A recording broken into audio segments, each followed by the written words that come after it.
Rohan, we are waiting. We are live, sir. Please.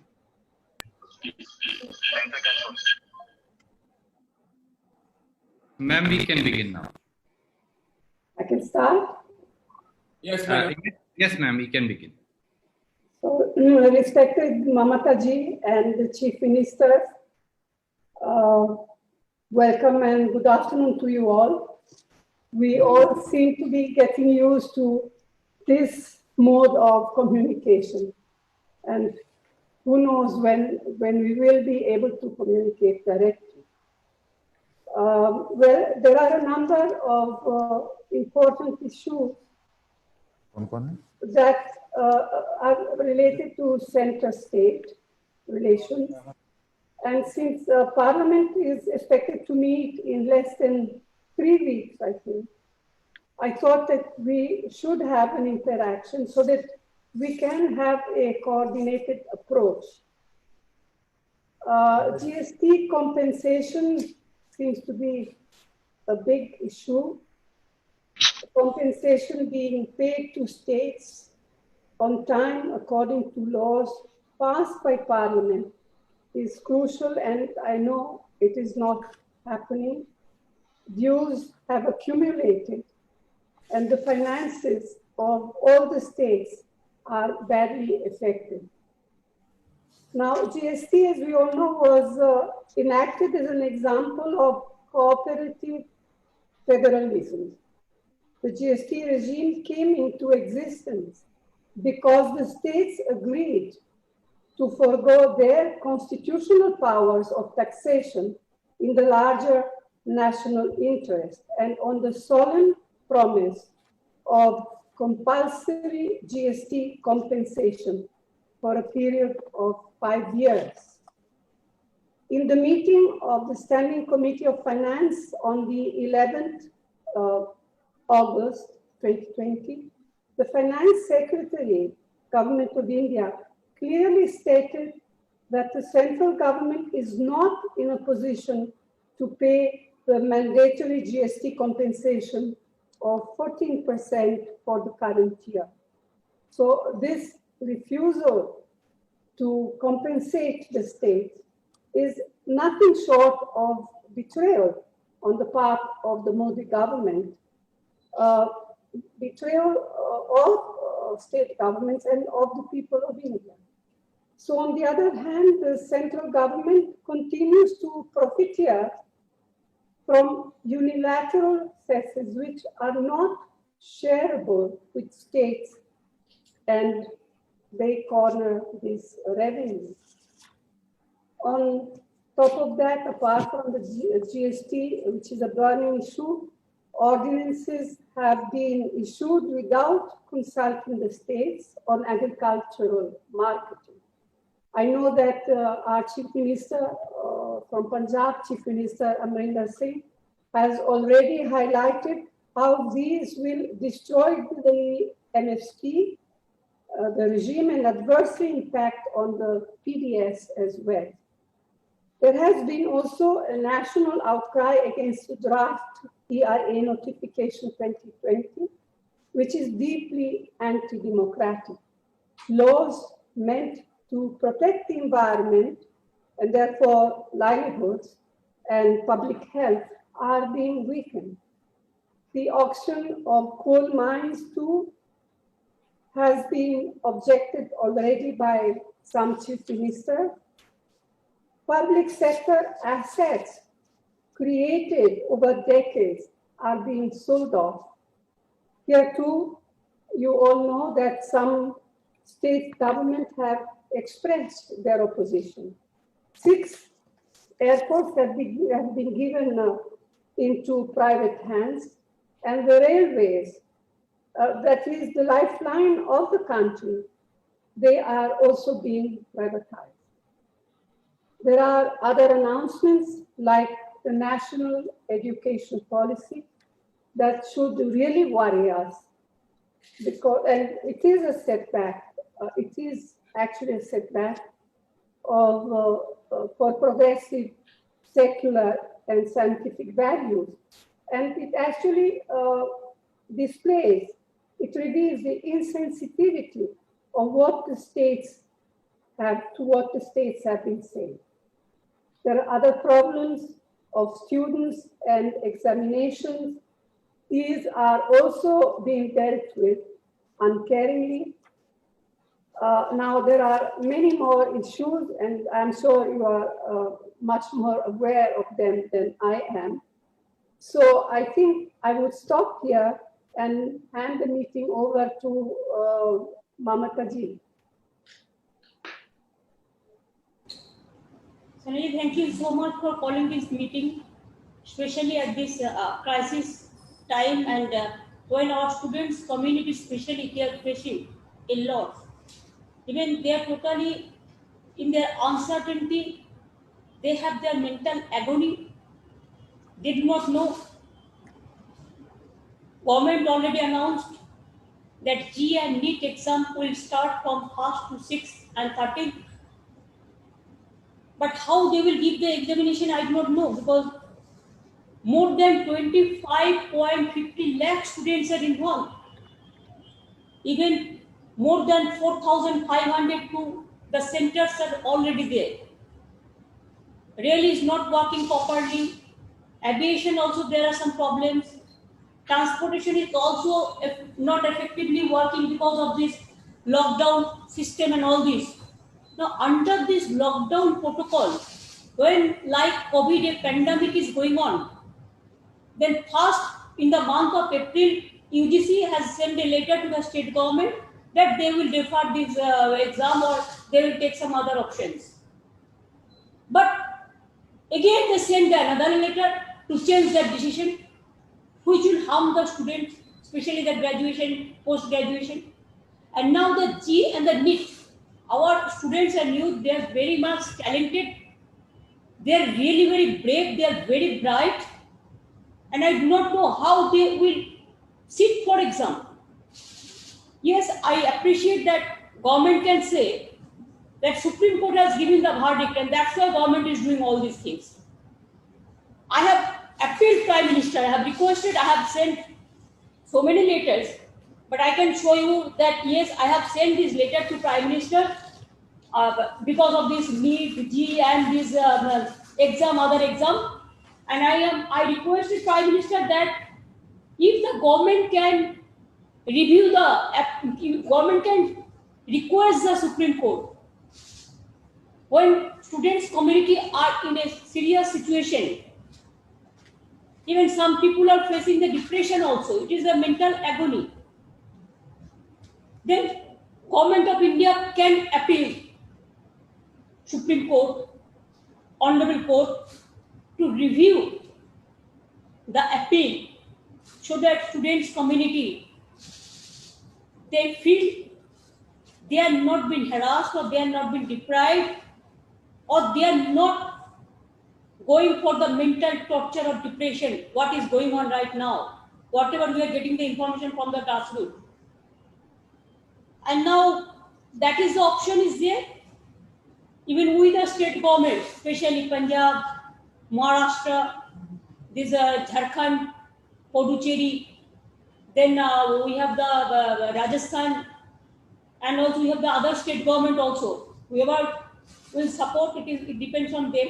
But whoever present is here today, we can also, if the law permits, we can discuss this matter with our senior advocates. There are so many important advocates they are always helping us, maybe Abhishek Singhvi or Kapil, or there are so many important advocates in this countries are there.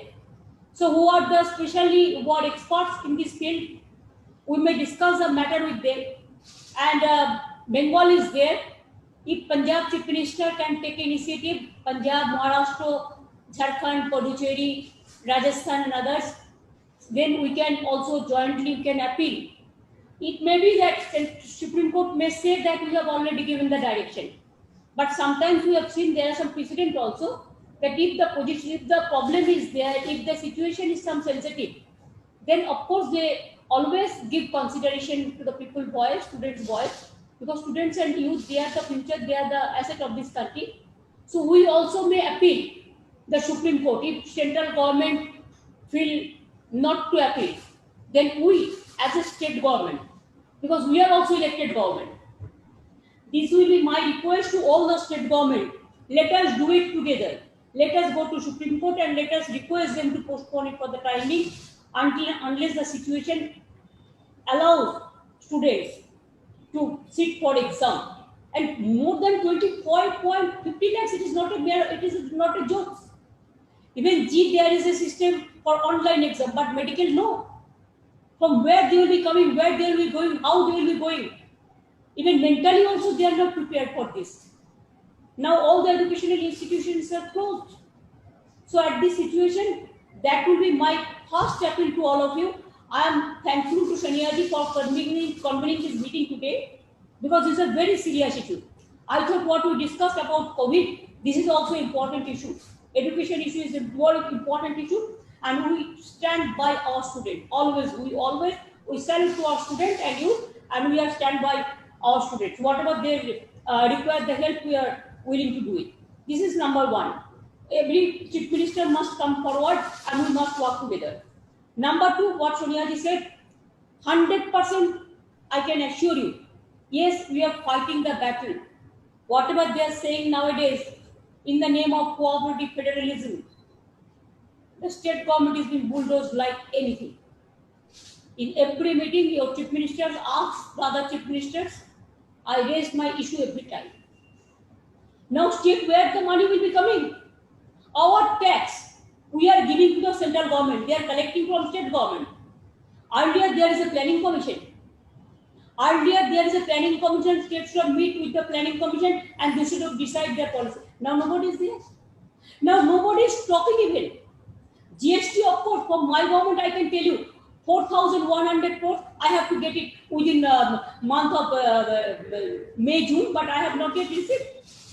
So how do we run the government? COVID, the pandemic is going on. And now we are not getting one single paisa.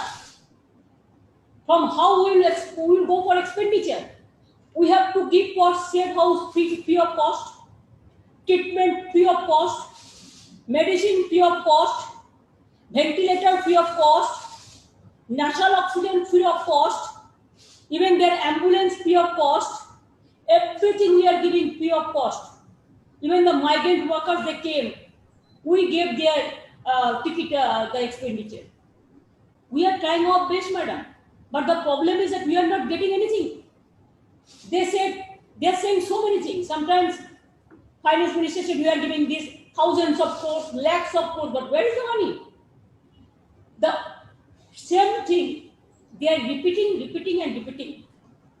Even we requested all the chief ministers who are present, they know that FRBM system, madam, there is a FRBM system of financial discipline. We said that when you allow, we said that Japan can use 20% for that purpose, FRBM. They are giving GST, the system. Now America also spending 10% GST for COVID. Now UK is also spending 20% GST for COVID. Now India, it is, I do not know, 1 or 2%. Even we said that, okay, if you give 5% also, 2 to 5%, then allow us without condition. Now they have given condition. I have to go to market for, in the name of so-called reforms. I have to, increase the taxes of the people. I have to increase the municipality tax. I have to increase this and this and this, and whatever they will say, they will impose the tax to us, and then only we will get that money. Otherwise, no. So where the money will come? Will it come from the sky? I'm telling you that we are trying our best. It's very difficult to give the salary to the workers. No fund is available. It's very difficult. Even the unorganized sector is suffering a lot. The MSME sector to farmers to unorganized sector. Nothing is there, no help. Only big speech is coming up. And if we want to say something, then of course, there are so many agencies. They will be surrounded by us. Let them. Let them, but what to do? Two options are there. Either you fight for the people, and if you don't fight for the people, then there are so many friends, they are just surrounded by us, how they can disturb us.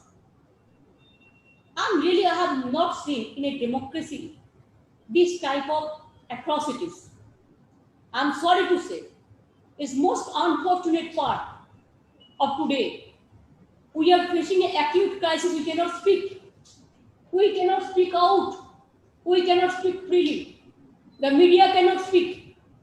They are also being guided what to speak, what not to speak. Spending lots of money against of us. Now from Facebook to everywhere. The fake news, the distorted news to damage the opposition, especially opposition who are in the opposition, like anything. So they don't care. Nowadays, I have not seen even other thing I want to tell you, madam, just one thing. After that, other friends will speak out. I have seen after Rajiv's death, when I was a youth minister, that time I started one Rajiv Khel Ratna award. But Rajiv's name, there was no scheme like this. The other scheme, never they have done it. Even other prime minister also I have seen. Only Indiraji's time I have seen Indira Awas Yojana. Mahatma Gandhiji's name, this Narega. And now every scheme, the condition is state government will give half funds, central government give half funds. But name of the scheme, they will decide and they will impose. We have to share all the data to them so that they will send letter to every individual.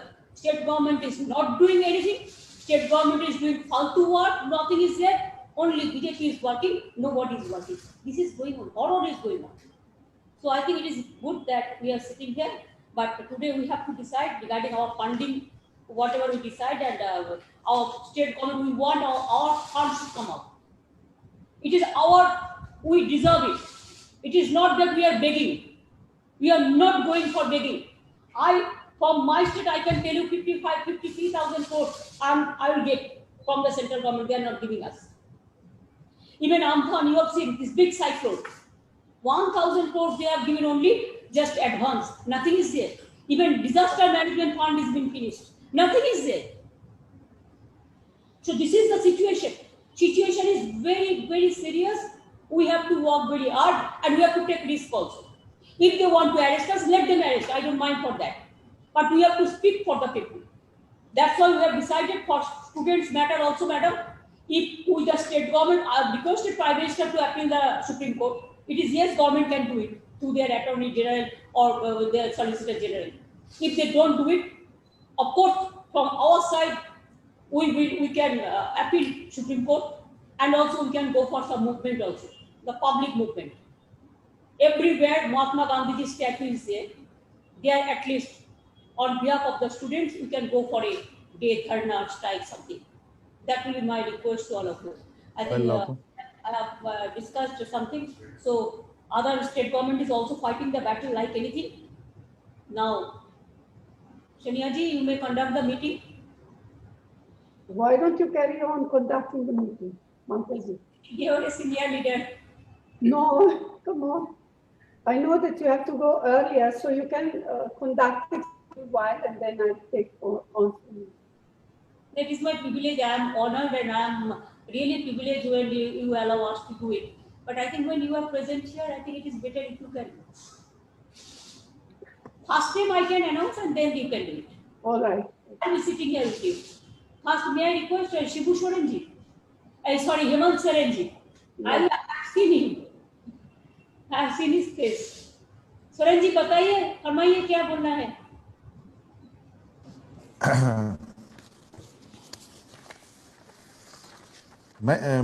मैं बोलूं? आप बोलिए. आपका पिताजी ठीक है ना? तबीयत ठीक है? हाँ बिल्कुल बिल्कुल मैम बहुत अच्छे हैं. He is now shifted to Medanta, Delhi. he is fine now. बोलिए Hemant. Okay. Mother, father, both are positive now. Yes, I know. That's why I asked about father. But father is okay, but old health medical issues थे, so that उनको हम लोगों ने transfer किया है Delhi. Otherwise nothing else. Fine. बताइए सुमित जी और हेमंत जी कैसे हम कर सकते हैं? बिल्कुल बिल्कुल बढ़िया. सीबीडी का नाम यहाँ मैं सॉरी चाहूंगा भी थोड़ा सा. मैं पहले भी आप लोगों से मैं बोल रहा हूँ, क्योंकि दीदी को हमने सुना भी. कुल मिला करके के उसी तरीके से हमारी भी बात है. आज की इस बैठक में आदरणीय सोनिया गांधी जी, विभिन्न राज्यों के सभी मुख्यमंत्रीगण, हमारी ममता दी, सबको मेरी तरफ से आज की इस मीटिंग के लिए बहुत बहुत स्वागत, अभिनंदन के साथ अपनी ओर से प्रणाम जोहार करता हूं. और एजेंडा तो मुझे विशेष नहीं मिला है, लेकिन जो बातें हो रही है प्रेजेंट सिचुएशन को लेकर के, दीदी ने पूरी बातें कही, लगभग पूरी इलैबोरेट करके उन्होंने कही है. ये बात सही है मैडम कि देश की स्थिति तो बहुत अच्छी है, कहीं जा सकती है. और एग्जाम को लेके जो बातें आई और जो सेंट्रल गवर्नमेंट का जो हम लोगों को मदद मिलता है उससे जीएसटी का जो विषय आया, वो सारी बातें आ गई. वही हाल कमोबेश हमारे राज्य में भी है. लेकिन पता नहीं ऐसा क्यों लग रहा है कि शायद हम ये कहने से हमें हिचक नहीं होनी चाहिए कि विपक्ष हम लोग थोड़ा सा कमजोर होते दिख रहे हैं, चीजों को बहुत जोरदार उठा नहीं पा रहे हैं. और जिस तरीके से सत्ताधारी आज सारे मैकेनिज्म को विपक्ष के विरुद्ध में यूज कर रही है, ये आने वाले समय में फेडरल स्ट्रक्चर के लिए निश्चित रूप से बहुत बड़ा घाटा है. और आपने देखा किस तरीके से ये कोविड के सिचुएशन में भी इतने जो माइग्रेंट लेबर आए, उनको राज्य में आने के बाद लगभग 7 वीक्स इनको लगा कि मजदूरों को बहुत परेशानी हुई. 7 वीक्स लग गया. उसके बाद ये किसी तरीके से थोड़ी बहुत एक्ट उन लोगों ने किया, फिर बाद में धीरे धीरे मुद्दे बदलते चले जाते हैं ये, और लोगों का जो डिस्कशन ऑफ पॉइंट है वो डाइवर्ट करके दूसरी तरफ ले जाते हैं. आज मैं जो फील कर रहा हूं, मुझे लग रहा है कि बहुत अंडरग्राउंड बहुत ज्यादा आक्रोश है, विशेषकर युवाओं में तो बहुत ज्यादा आक्रोश है. क्योंकि जिस तरीके से यहाँ पर जो उनके रोजगार छीने गए, उनके रोजगार चले गए, ये सभी अर्थशास्त्री टीवी में या अखबारों में लिखते हैं. उसको देखने के बाद पता चलता होगा कि देश की वास्तविक स्थिति बहुत अच्छी नहीं है. और आज मैं शुरू से इस बात के लिए प्रधानमंत्री जी के सामने फ्लैग करता रहा हूं. आज देश में अर्थव्यवस्था की जो हालत है, ये बात तो राज्य सरकार की तो बुरी हालत है ही. जब से जीएसटी इम्पोज हुआ है उस समय से समझिए कि राज्य सरकारों की रीढ़ की हड्डी निकाल ली गई है. सारे डिसीजन अब केंद्र सरकार करती है, जो उनको देना है देंगे, जो नहीं देना है नहीं देंगे. अपने स्टेटों को, अपने जो उनके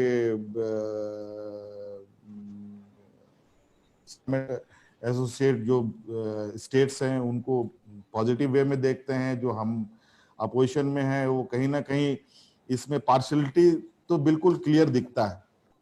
इसलिए मैंने कहा है कि ये जीएसटी जिस तरीके से केंद्र सरकार आज सारा बर्डन अपने ऊपर ले रखी है, क्यों नहीं राज्य सरकार को भी कुछ बर्डन मिले रिसोर्स जनरेट करने के लिए.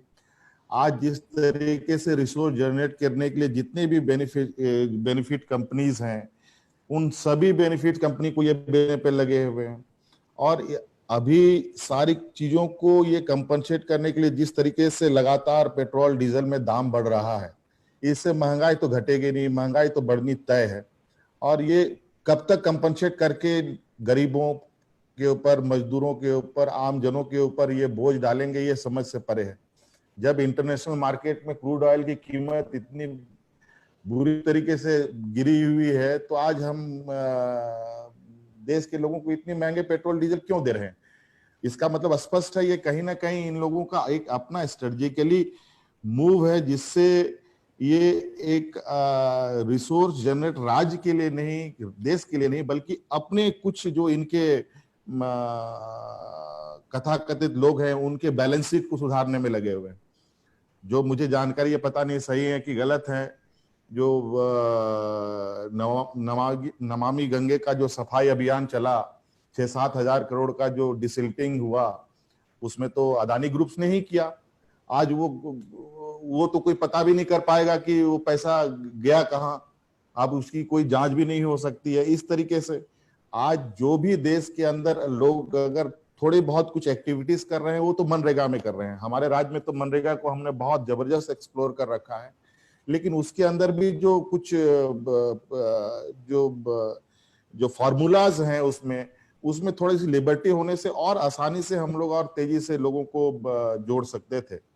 लेकिन जो पेमेंट का शेड्यूल है, जॉब जो उसमें सेलेक्ट करने का इशू है, वो सब राज्य सरकारों को कम से कम फ्री हैंड देना चाहिए कि आप लोग इस तरीके से काम कीजिए, कुछ एक बना करके और हम लोग उस तरीके से सेलेक्ट कर पाए। और इस तरीके से तो कई चीजें हैं जो बोलने के लिए है भारत, जबकि सेंट्रल गवर्नमेंट ने खुद इस बात को कहा है कि हमारी कमिटमेंट है जीएसटी लगने के बाद हम आपको सर्टेन पीरियड तक कंपनसेशन देने की।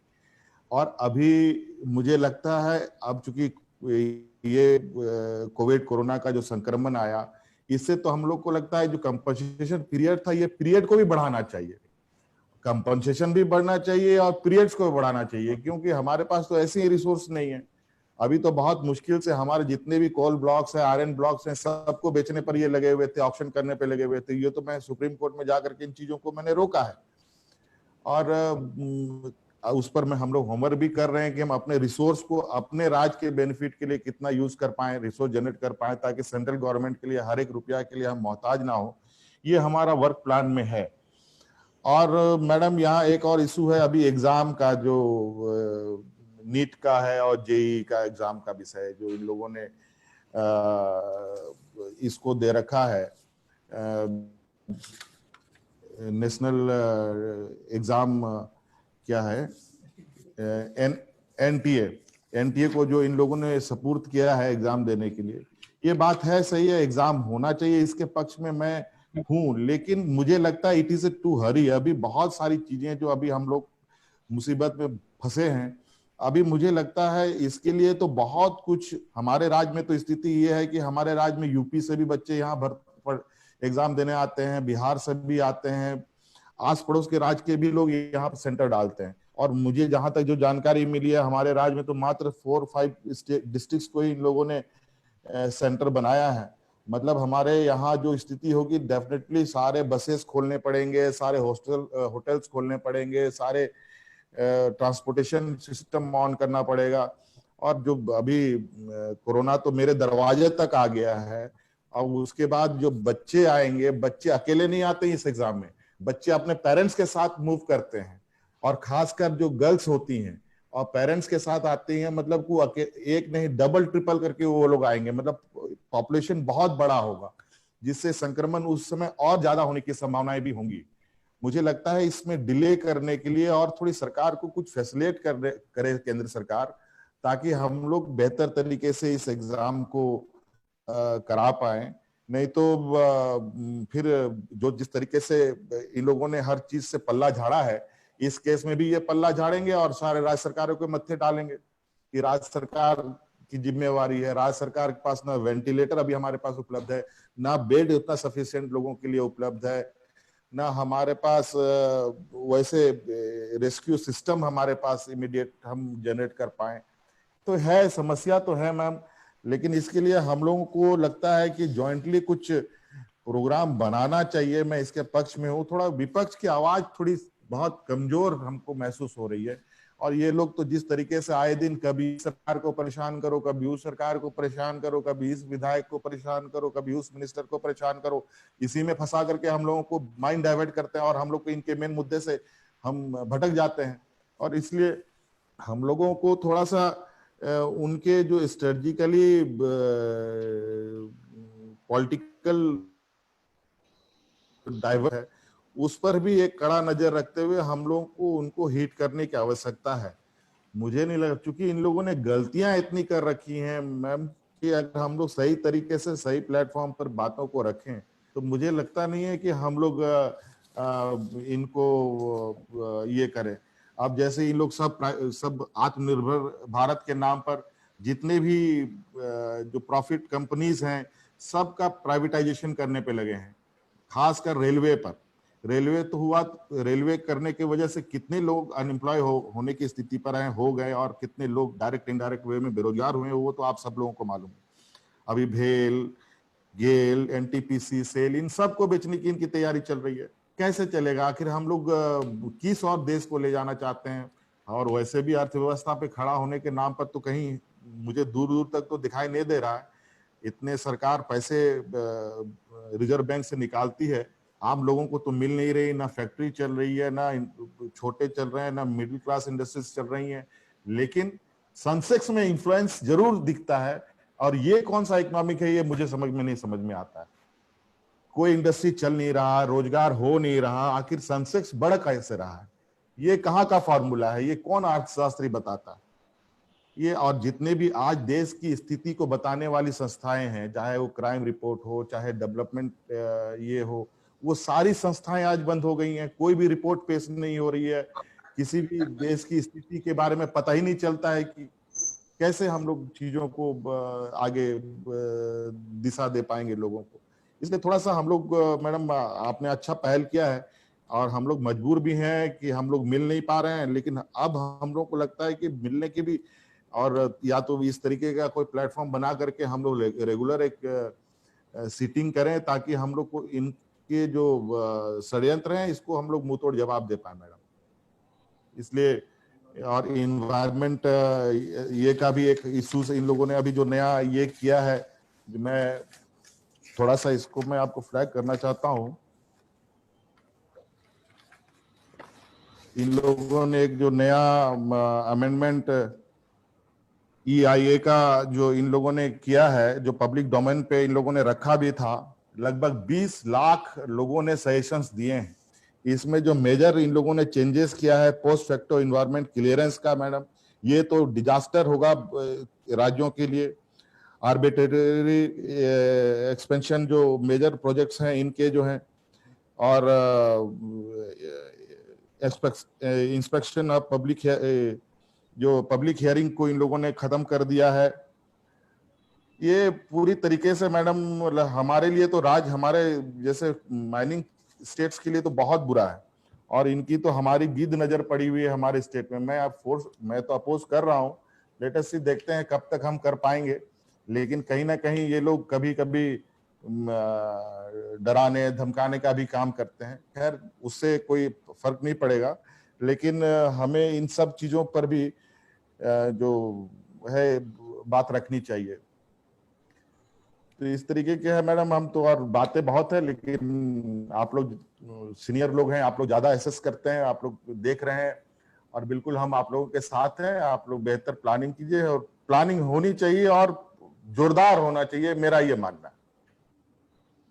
धन्यवाद ma'am. Mamta ji, Yes, madam. Yes. I'm told that Uddhav Thackeray ji has to go Yes, yes. fairly soon, so perhaps he should speak and then the others. आप बोल दीजिए उद्धव जी। दीदी इजाजत है? आप बहुत बढ़िया फाइट कर रहे हैं। मैं तो करूंगा, लड़ने वाले बाप का लड़ने वाला बेटा हूं मैं। उद्धव भैया नमस्कार। नमस्कार नमस्कार हेमंत जी। सोनिया जी, पहले तो मैं आपका अभिनंदन करना चाहता हूँ, फिर से आपने पार्टी की कमान संभाली है, और बहुत सारी शुभकामनाएं देता हूँ आपको। आज का जो विषय है, मैं नहीं मानता कि जितने सारे हमारे साथी मुख्यमंत्री जी हैं, किसी का भी मत इससे अलग होगा। सब सारे एक ही स्थिति से गुजर रहे हैं, और लड़ाई तो चल रही है। हेमंत जी, पहले जैसे आपने जो बात कही, हमें तय करना चाहिए, अभी एक बात तय करना चाहिए, डरना है कि लड़ना है। बिल्कुल बिल्कुल। पहला ये तय करो, नहीं तो ये हमारी चर्चा होती रहेगी, मिलते रहेंगे, चाय पीते रहेंगे, जो भी कुछ, जहाँ आपके यहाँ आएंगे तो आप जो खिलाएंगे हम खाएंगे, हमारे यहाँ आएंगे तो सही बिल्कुल बिल्कुल। इसमें कोई मतलब नहीं है। लड़ना है तो लड़ना है, फिर जो होगा होगा। और हमारा तो यही है, सत्यमेव जयते। ऐसे कभी ये नहीं कि आज तक कभी सत्तामेव जयते नहीं है, सत्यमेव जयते है। तो लड़ना है तो लड़ना है। आम आदमी क्या होता है, आम आदमी की ताकत सबसे बड़ी होती है, उसका आवाज सबसे ऊंचा होता है, और वो अगर कोई दबाने की कोशिश करे तो उसकी आवाज उठानी चाहिए, और वो हमारा कर्तव्य बनता है। खैर, 2-3 मुद्दे जो मेरे पास आए हैं। एक तो जीएसटी की बात, दीदी आपने जो कही वही सारी लोगों की स्थिति है। लगातार ये जो पूंजी है बढ़ती जा रही है, दिन ब दिन, एक एक महीना जैसे आगे आगे निकल जा रहे हैं। केंद्र से आने की जो जितने पैसे हैं उसमें बढ़त हो रही है, लेकिन मिल नहीं रहा है। मैंने आज जानकारी ली, बीच में हम क्या करें, खत लिखते रहते, पत्र लिखो, और जब भी हमारी वीडियो कॉन्फ्रेंस होती है, आपने देखा होगा, मैं कोशिश करता हूं कि हमारे जितने बाकी सारे दुख है वो वहां मैं नहीं कहता हूं। जो भी कोविड के बारे में होता है मैं कोविड के बारे में कहता हूं, अन्यथा बीच में हम खत तो लिखते रहते हैं। कभी जवाब आता है, कभी आता नहीं। जवाब आता है तो भी पैसे कभी आते हैं, अप्रैल से तो शायद आए भी नहीं है। तो ये स्थिति आज के दिन हमारे सबकी है। लड़ तो सभी रहे, कोविड के साथ लड़ रहे हैं, अपनी ही सरकार है, ऐसे नहीं हम विपक्ष में। विपक्ष का मतलब क्या है? विपक्ष का मतलब ये नहीं कि किसी पार्टी का हम बुरा चाहते हैं, नहीं, हम भी आम आदमी की उसके हम रिप्रेजेंटेटिव है, हम भी कुछ हमारा अधिकार है। आज कैसे होता है कि राजीव जी की बात करें तो उन्होंने पंचायत राज, वो एक बात कही थी। पंचायत राज का मतलब क्या है कि जो भी सत्ता होती है उसको छोटे इसमें केंद्र में उनका अधिकार दे दो। आज क्या हो रहा है? आज सबके जो अधिकार है एक हाथ में चले जा रहे हैं। फिर हमारी स्टेट गवर्नमेंट जो है, हमारा राज्य सरकार का मतलब क्या है? क्या कभी आगे जाकर ऐसे हो जाएगा कि राज्य सरकार की जरूरत ही नहीं रहेगी, एक ही व्यक्ति देश चलाएगा और हम खाली हाँ में हाँ मिलाते रहेंगे? ये नहीं होगा। फेडरल स्ट्रक्चर जो है वो, उसको डॉक्टर बाबा साहेब आम्बेडकर जी ने उसको ध्यान में रखकर हमारी घटना बनाई है, और उस घटना में जो भी अधिकार सबको दिए हैं उसका अगर हम आदर नहीं करेंगे तो फिर हमारे यहाँ डेमोक्रेसी है कहाँ? तो डेमोक्रेसी की बात अगर हम करें तो डेमोक्रेसी में सबसे ऊंचाई पर है हमारी घटना, और उसमें फेडरल स्ट्रक्चर की जो बात की गई है उसको तो उसकी रक्षा करना, सरकार चलानी, हम सरकार को चलाना हमारा कर्तव्य है, लेकिन घटना का रक्षण करना वो भी काम है। तो इसीलिए जीएसटी के बारे में भी मुझे ऐसा लगता है कि क्या उसके ऊपर भी फेर विचार होने की आवश्यकता है कि पहला जो एक स्ट्रक्चर था, हो सकती है कुछ बात हो सकती है कि अगर कुछ बदलाव लाए, अच्छा भी हो सकता है, बदलाव लाए तो गलत भी हो सकता है। अगर गलती हो सुधारी भी जानी चाहिए, सुधारने की आवश्यकता हो तो उसको स्वीकार कर आगे जाना चाहिए। तो एक बात तो मैं मानता हूं कि केंद्र से पैसा कितना आना बाकी है वो तो है, लेकिन क्या ये जो स्ट्रक्चर पहले था वो और आज का जो है, इसके बीच में कुछ रास्ता निकलना चाहिए कि पहले था वो सही था? इसके ऊपर भी हमें सोचने की आवश्यकता है। एग्जाम की अगर बात करें तो मैंने तो शायद मई एंड या जून में हमने डिसीजन लिया, जो फाइनल ईयर है जितने सेमिस्टर हुए हैं उसको एग्रीगेट कर मार्क्स दिए जाए, और हमने कभी ये नहीं कहा कि हम एग्जाम नहीं लेंगे। लेकिन जून महीने की अगर हम बात कर रहे थे, मैं कर रहा हूं, तो जून की स्थिति और आज की स्थिति, आज तो ये खतरा बड़ा है। और हमारे शहर में ठीक है, हमारे मुंबई में तो हमने कंट्रोल करने की कोशिश कर रहे हैं, काफी कंट्रोल में आ भी गया है, लेकिन और कुछ जगह वो फैल रहा है, कोरोना थोड़ा फैल रहा है। तो जून से आज की बात करें तो आज ज्यादा फैला हुआ है। तो जून में अगर हम परीक्षा लेने की स्थिति में नहीं थे तो आज ये जब संकट बढ़ गया तो हम कैसे परीक्षा ले सकते हैं, एग्जाम कैसे ले सकते हैं? और इसीलिए हमने स्टेट गवर्नमेंट ने डिसीजन लिया कि जितने सेमिस्टर हुए उसको एग्रीगेट कर मार्क्स दिए जाए। बच्चों का जो भविष्य है उसके साथ खिलवाड़ नहीं होनी चाहिए और रुकावट भी नहीं होनी चाहिए, इसलिए हम उनको पास कर देंगे, और बाद में जब भी संभव हो हम एग्जाम जरूर लेंगे। और अगर किसी बच्चे की ऐसी धारणा होगी कि अरे नहीं एग्जाम होता तो मैं ज्यादा अच्छा परफॉर्मेंस कर सकता था, तो वो उसकी मर्जी, वो उस एग्जाम वो दे सकता है। फिर एग्रीगेट किए हुए मार्क्स और एग्जाम में मिले हुए मार्क्स चुनना उसका काम है। तो मैंने पहले कभी ये नहीं कहा कि हम एग्जाम नहीं लेंगे, लेकिन आज के दिन ये स्थिति नहीं है। और जैसे कहीं बाहर के देशों की ओर हम देखें, मैंने बीच में खबर पड़ी थी, यूएस में उन्होंने स्कूल खोल दी और ऑलमोस्ट 97,000 बच्चे, 1 लाख के आसपास वो संक्रमित हो गए। क्या करेंगे ऐसे अगर स्थिति हमारे यहाँ आ गई तो? हमने उद्योग तो मई महीने में ही शुरू कर दिए। आज भी हमारे यहाँ जो इलाका है, जो सबसे डेंस पॉपुलेटेड एरिया है, मुंबई से लेकर पुणे तक, वहां हमने लॉकडाउन है, जरूर है, लेकिन आहिस्ते आहिस्ते आहिस्ते हम इसको खोलते जा रहे हैं। Mission begin again, mission begin again. तो आहिस्ते आहिस्ते खोलने के वक्त शायद कुछ लोगों को ऐसे लगता होगा कि हम काफी स्लो जा रहे हैं। स्लो ठीक है, वो टॉर्टोइज और वो खरगोश, उसकी तो कहानी सबको पता है। जल्दबाजी कर कर कुछ फायदा नहीं होता है। आहिस्ते कदम जाए लेकिन ठीक से डालें, तो जो कदम हम आगे बढ़ाएंगे उसको वापस लेने की आपत्ति हम पर नहीं आनी चाहिए। ये सोच समझकर हम आगे जा रहे हैं। तो सारी चीजें हम खोलते जा रहे हैं, ऐसे ऐसे हम खोलते जा रहे हैं। स्कूल, मैंने स्कूल के बारे में भी यही कहा कि स्कूल शुरू कब होंगे? स्कूल शुरू नहीं करेंगे, लेकिन एजुकेशन शुरू करेंगे, वो चाहे ऑनलाइन हो या कुछ भी हो, ई लर्निंग हो। तो इस विषय पर भी हम काम कर रहे हैं। जो बात मुझे दिखाई दे रही है एनवायरमेंट की, एक जो बात रहेगी वो भी मैं बता देता हूँ। हमने तो एक लेटर दे दिया है जावड़ेकर जी को। वैसे तो आदित्य ने 2-4 दिन पहले ही प्रधानमंत्री जी को लेटर दिया है एजुकेशन के बारे में, और उसमें आदित्य ने लिखा है कि ये जो एजुकेशन एकेडमिक ईयर है, जैसे फाइनेंशियल ईयर वो आगे बढ़ा है, तो एकेडमिक ईयर भी क्या हम जनवरी से शुरू कर सकते हैं? क्योंकि आज तक देश की अगर बात करें तो हर राज्य की स्थिति अलग अलग है। कुछ राज्य नसीब वाले हैं और वो नसीब वाले ही रहे कि जहां उनके यहाँ इसका ये संक्रमण कम हुआ होगा, अच्छी बात है। लेकिन आज के दिन हमारे यहाँ तो वैसे नहीं है। हमारे यहाँ बहुत ही केयरफुली हमें आगे जाने की आवश्यकता है, और इसीलिए आदित्य ने कहा कि एकेडमिक ईयर हम आगे करें क्या, जनवरी से शुरू करें क्या। तो वैसे ही एनवायरमेंट की बात करें, हम क्या करते हैं? विकास चाहिए, हाँ चाहिए ना विकास। हम तो सरकार इसलिए सरकार में आए कि विकास के लिए आए हैं। कुछ लॉकडाउन, परमानेंट लॉकडाउन करने के लिए हम नहीं आए हैं, हम तो विकास के लिए आए हैं। और आप सभी को याद होगा, लगभग हमारा सेशन तो उसी दरमियान चलता रहता है। मार्च महीने में हमारा महाराष्ट्र का सेशन चल रहा था, बजट हमने पेश किया, और 2-4 दिन में हमें सेशन समाप्त करना पड़ा, क्योंकि हमारे यहाँ कोरोना शुरू हो गया। तब से घर में बैठे, वर्क फ्रॉम होम, और ऐसी बात मुलाकातें होती रही। तो विकास के लिए हम तो सरकार में आए हैं, लेकिन विकास का मतलब ये नहीं कि जहां चाहे हम हमारी मर्जी कुछ भी करें, जंगल है तोड़ दो और वहां से कुछ भी करो, नहीं। और इसीलिए खास कर हमारे विदर्भ से एक जाने वाला रेलवे का एक रूट है, अकोला खांडवा, वो मध्य प्रदेश से जाता है। वो जाता है बीच हमारे जंगल से, मेलघाट, जो टाइगर का घना जंगल है। तो हमने उनको ये कहा है कि अल्टरनेट कुछ करें, कि हम बीच जंगल से ये रास्ता जा रहे हैं, तो हम घुमा कर लेके जाएं, तो ज्यादा बस्ती, ज्यादा लोगों को इस्तेमाल होगा। तो कुछ ना कुछ सोच समझ कर करना चाहिए। आसान उत्तर हम जरूर निकाल सकते हैं, लेकिन आगे जाकर हमें आपत्ति आ सकती है। तो ये सारी बातें हमारी होती रहती है। लेकिन दीदी आपने जो बात कही कि हमें मिलते रहना चाहिए।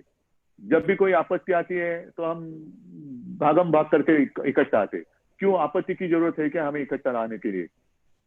आपत्ति के बिना भी हमें मिलते रहना चाहिए। अगर हम हमेशा साथ रहेंगे तो आपत्ति की क्या हिम्मत है हमारे सामने आने की? हम हमेशा साथ रहेंगे तो आपत्ति भी डर कर रहेगी, अरे ये तो इससे इनके नजदीक जाने में खतरा है। आपत्ति को खतरा महसूस होना चाहिए, हमें नहीं। और ये जो बात हम जो कर रहे हैं, ये कॉमन मैन की बात है। जैसे जीएसटी की बात है, पैसा आएगा नहीं तो हम कैसे करेंगे? जैसे आपने कहा कि सारी बातें हम तो फ्री दे रहे हैं, ट्रीटमेंट फ्री दे रहे, ये दे रहे, वो दे रहे। अभी इस सितंबर से लेकर वो केंद्र से जो पीपी वेंटिलेटर जो आने वाला था, आ रहा था, वो भी बंद होने जा रहा है। वो मुद्दा भी मैंने पिछले प्रधानमंत्री जी के सामने कॉन्फ्रेंस पे मैंने उठाया था। एक चीज वो बंद करते जा रहे हैं, और हमारे यहाँ हमें देने की आवश्यकता हो रही है, जरूरत पड़ रही है। तो ये सारी बातें हमें सोच समझ कर एक प्रोग्राम बनाना चाहिए, और सब मिलकर हम जाएंगे, केंद्र के सामने जाएंगे। ठीक है, हमारा अधिकार है, हम भीख नहीं मांग रहे। जो बात आपने कही वो सच है, भीख नहीं मांग रहे, हमारा अधिकार है, हमारी जनता का अधिकार है। और हमारी जनता, ठीक है, हमें भी वोट दिया है, और साथ साथ प्रधानमंत्री जी को भी वोट दिया है। मतलब ये जनता कोई हमें वोट देने वाली जनता बाहर से आई है और वहां उनको वोट देने वाली जनता यहाँ की है, ऐसी बात नहीं। एक ही जनता है, जनता तो वही है। लेकिन हम करे तो पाप और वो करे तो पुण्य, ये नहीं हो सकता, ये नहीं होना चाहिए। और इसलिए मैं कहता हूं कि सोच समझ कर एक प्रोग्राम होना चाहिए, मिलते तो रहना चाहिए। जब भी मौका मिले तो बिना मास्क आज तो मैं बिना मास्क आपके सामने बात कर रहा हूँ क्योंकि मैं मेरे घर पे बैठा हूँ। हेमंत जी आप भी, और सारी बातें क्योंकि हम अपने अपने घर में हैं। लेकिन उस दिन की हम कामना करते, प्रार्थना करते कि जल्द से जल्द ये कोरोना का संकट टल जाए और हम खुलेआम एक दूसरे के साथ ऐसे आमने सामने बैठकर बात कर सके। मुझे तो इतना ही कहना था, जो भी हमें करना है सब साथ मिलकर करेंगे। जनता की आवाज है, वो कोई दबा सकता नहीं, और दबाने की अगर कोई कोशिश करे तो हमारा कर्तव्य बनता है कि वो आवाज और ऊंचा करे। तो सोनिया जी आपको मैं अभी धन्यवाद दे रहा हूँ, आपने मुझे जल्दी बात करने के लिए इजाजत दी, और मैं सबसे क्षमा चाहता हूँ, थोड़ा मेरी कैबिनेट अभी शुरू हो जाएगी तो इसलिए मैं इजाजत लेना चाहता हूँ। इजाजत रहेगी आप सबकी तो कैबिनेट के लिए मैं जाऊंगा, और सबको मेरी शुभकामनाएं। साथ है और साथ में रहेंगे, साथ में लड़ेंगे। Thank you very much. जय हिंद, जय महाराष्ट्र।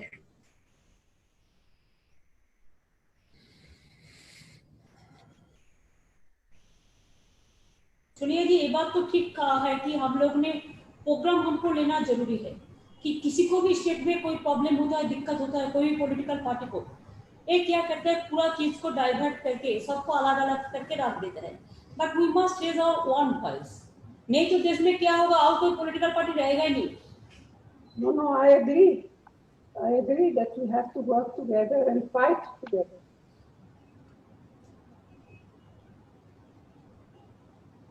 अभी तो आपका पार्टी को Should we, Amarinder ji? Good afternoon. Yes, good afternoon. Good afternoon, ma'am. Fellow Chief Ministers, good afternoon. Good afternoon. Ma'am, I think shuru kare, as the root of all evil is this COVID, and the COVID situation is bad. It's getting worse. जैसे मैंने आपको बताया था that we are likely to reach a peak by mid to end September, and आज हमारे 44,000 cases हैं जो हो चुके हैं, जिसमें से 29,000 have been cured and sent back, but this 44,000 is likely to go up to 110,000 by the 18th, according to our doctors team that is handling this situation. I'm worried more about this case of deaths. We have had 1,178 deaths, 49 yesterday, and the possibility is that the predictions are that up to 3,000 we will go by this mid-September. Now, in a scenario like that, when we are going to peak, what my colleagues from Bihar and Jharkhand and Maharashtra and Bengal have said, we are in the same scenario. We are today in a situation where the finances of our states are completely down.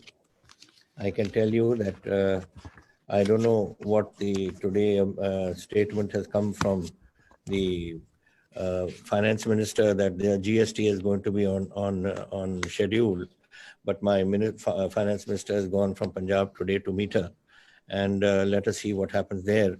But what information we have received just now is that they have taken the opinion of the Attorney General, who says that according to sources, the Attorney General has opined that there is no obligation on the central government to pay the GST compensation shortfall to the states. And GST Council has to decide on ways to make good the shortfall in compensation fund. Now, if we are not going to get compensation and we are not going to get our GST, and as of now, the situation is this, that my own state is down. My own revenues are down in GST by 38%, VAT minus 31%, state excise just 1% positive, taxes on vehicles minus 63%, this is compared to last year, and stamps and registration minus 41%, electricity duty 25%. This year, financial year, will be ending with something like 25,000 crore deficit. I don't have money. I don't have money to run. For Corona, I've got, we have already spent nearly 500 crores. Government of India has given us 101 crores, and they say that they're going to give us 30 more. And this thing is it's growing from our cities. Now it's going into the villages, and we are going to be into a serious financial crisis. How do we handle this, man? This is one thing which I have to say. And I agree with what Mamta ji says. And I think all of us should collectively go and see the Prime Minister and go and tell him what we think of what the situation is like. And he, after all, he's the Prime Minister of the state. He has to give us. We've given all the powers of taxation to him through the GST. If we are all our taxes which we used to collect are now to be collected by him, and now they're saying that they may not be able to pay it. They don't have any commitment to give it to us. Then how do our states run? So we've got this sort of scenario which is developing, which is compensation. They have paid me GST up to March. Now 2 quarters they haven't paid.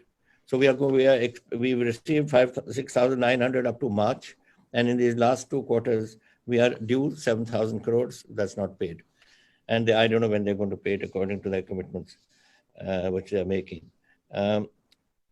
We have asked that the revenue deficit grant be allowed on the 15th Finance Commission should be allowed for the year 2021. They're giving it, but for the next 4 years as well.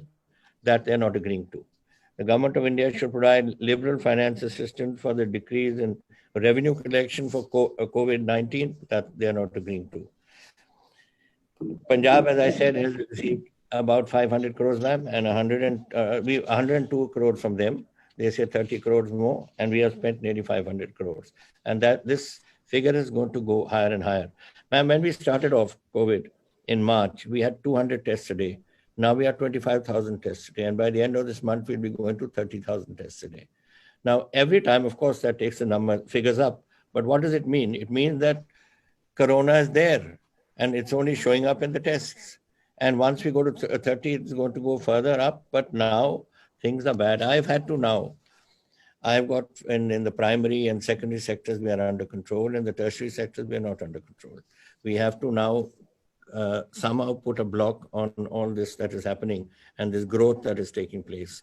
So what I have had to do is I have to clamp down in certain areas to keep this under control. I even have today, there are people which are 499 are today under oxygen handling in the being administered oxygen in the hospitals, and 55 are on ventilators. 10 were yesterday added to this, and 85 yesterday were added to oxygen. So you see the figures, how they're growing. Every day I see these figures, and it sort of are figures that are unacceptable to me, at least.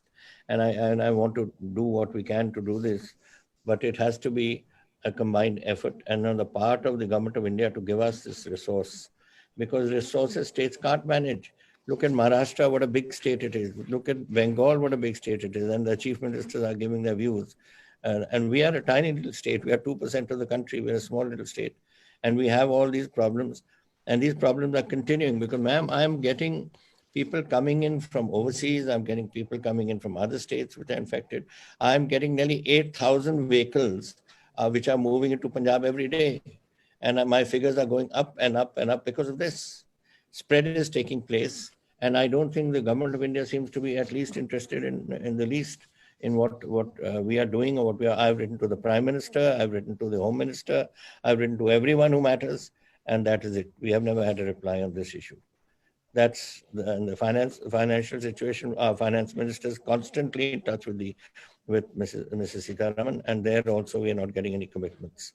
So these are the things we have to do, ma'am. This is something that I think if we combine, do it. And as Mamta ji has suggested, another thing on education. Now, education is a problem for us, ma'am. We have in schools, what we have done is that anyone who has passed the pre-exam, for instance, we are promoting them. We are not getting them there. The reason is very simple. If in September I'm going to touch a peak, how can I get my schools to open? How can colleges function? We have written to the Prime Minister 3 times on this issue of University Grants Commission being told to hold the other college exams, to delay them or to let the students be passed. We are told no. Now, I think if, as Mamta ji has suggested, all of us states take this up combined with the Supreme Court and fight it out there. And let's try and see that the Supreme Court, which has so far given a negative opinion, may on a review petition, may listen to us. Because we are all concerned. We are not, I mean, we would like to have the exams. We would like the children to pass. But how can I bring the children to school when I'm one side running a crisis in the state because of this COVID? So I am, this is something that we cannot do. We have written to the UGC. My vice chancellors have written to the UGC. The Guru Nanak Dev University vice chancellor has been in the UGC. He knows all the people there. He's been to talk to them, but they don't agree. And then of course, Supreme Court has given this. But I'm sure if we all go combined to that, this can help. We've done that for the schools, not colleges. Then the other ones that they mentioned about these professional examinations, that I think these ones of the NEET and IT and the JEE, common law, aptitude test, etc. These can be done online. Nobody is on the professionalism. Nobody is saying that it shouldn't be online.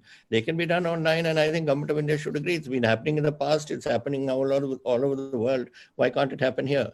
That's not what I'm talking about. I'm talking about our colleges and schools, our colleges exams for to BAs and MAs and whatever they are. That's at the university level. So this is basically what we are, ma'am. And thirdly, for me, which is a very important issue, I have 3,17,000 SC students in the state, ma'am. I'm the largest population of SC population in any state. We are 32%. No state has got 32% SCs other than us. And we used to, the Government of India used to give us a certain grant for them post-metric scholarships. Now they've told us, and post-metric scholarships, what it cost us is about 720 crores a year, which they used to give us. Now they say that you spend up to 800 crores and anything more than that we'll give you. When we don't have anything more than that, and we only want that 720 crores to come to us. If you're not going to give me for my SC students, then how do my post students go to school and study? Now, this is something which I find is a very strange thing. That you are not even willing to contribute to the SC students of my state.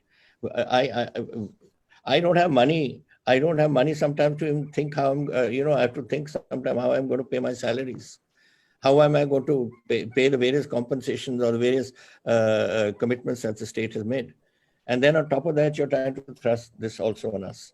I would like all my children to be educated, and that 32% is 1/3 of Punjab. How can I just leave them out? And I don't think the Government of India has any business to cut it out for the poor families and for the SCs families of the state. So this is another issue which I wanted to mention. And finally, ma'am, there's this new education policy they brought out. Now, they have not consulted us. I don't think they've consulted any of my colleagues also. They have just gone and thrust an education policy on us without us knowing what they're planning, without us knowing what it's going to cost us, without us knowing whether it suits us or not. What suits us may not suit Assam, may not suit Kerala. We have a different, every state has its own system of these education policies. So I would like that we are going to look through this. We are going to be putting up a committee to look into it. When you trusted in us, what is the impact it's going to have on our education? What's the impact it's going to have on our finances? And then only we can answer this. But this is something another, I think it'll affect the other states as well to consider this issue. And lastly, ma'am, just to give you some information, which is in fact, the paper has just arrived. Day after tomorrow, our Vidhan Sabha is starting. And we have said that everyone should, including the Chief Minister downwards, every MLA must have his COVID test done. A few were done today, and 23 of my MLAs are positive as of today. Now, these tests are going to continue tomorrow and day after tomorrow. Now, you can imagine, ma'am, if this is the state of my legislators and ministers, what is the situation in our state? So therefore, it is my request to you that I think we should collectively meet and go and see the Prime Minister and request our colleagues from other states, not from our party, like Thackeray ji and Hemant ji and also Mamata ji, to come along with us and let us force this issue and inform him that we are not asking for anything out of the moon or out of the blue. We are asking for something which we think every state must get, their states too and our states too. And so that we can at least move forward and try and get over this crisis, which is has engulfed us all. Thank you, ma'am. Thank you. Amarendra ji, just 1 minute, Madam Sonia ji. Amarinder जी, अगर वो exam के लिए supreme court में अगर आप लोग state मिलके review कर सकता है तो क्या आप इसको मानेंगे? हाँ, मैं तो आपके साथ चलूंगा। We'll go to the Supreme Court.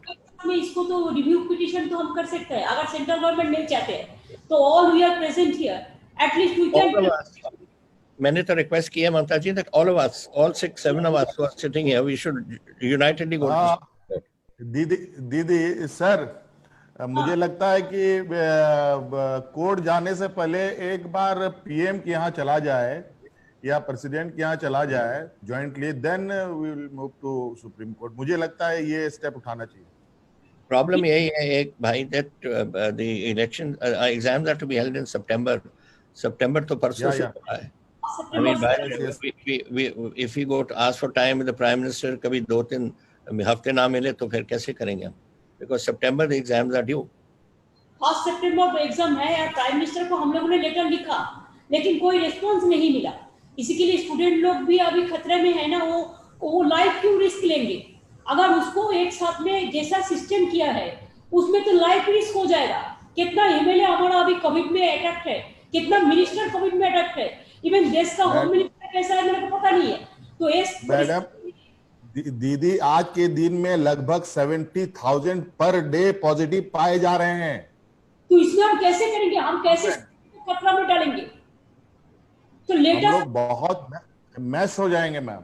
हाँ, एक बात ठीक है, कल आप अगर दिल्ली में जो प्रेजेंट है और जो नहीं है जाके एक प्राइम मिनिस्टर का साथ मीट कर सकता है सोनिया जी, अगर इसको एडिट करे तो।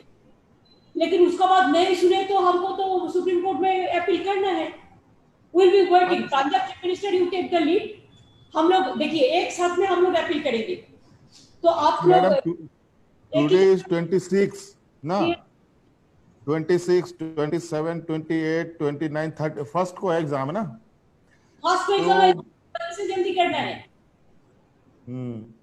कल तो ये डे टू डे नहीं होगा।